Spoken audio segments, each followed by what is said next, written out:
El primer ministro de Eslovaquia, Robert Fico, dijo que no permitirá la entrada de Ucrania en la OTAN mientras esté en el poder. Añadió que la guerra debe resolverse por la vía diplomática, no combatiendo, y que la adhesión de Ucrania a la OTAN sería una buena base para una tercera guerra mundial.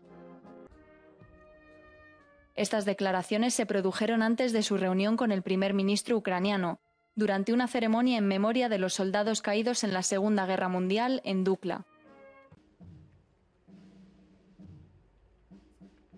A my sme sem predsa neprišli oslavovať na Duklu ani vojnu, ani utrpenie, ani smrť.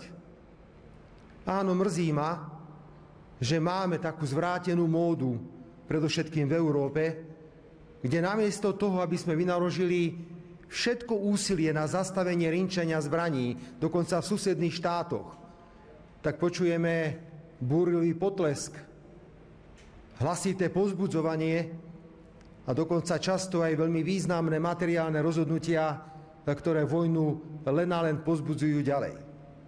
Nuž, obrazne povedané, možno takáto jedna raketa by mohla v Bruseli rozbiť nejakú fontánku, aby pochopili, o čom to vlastne pre Boha všetci hovoria.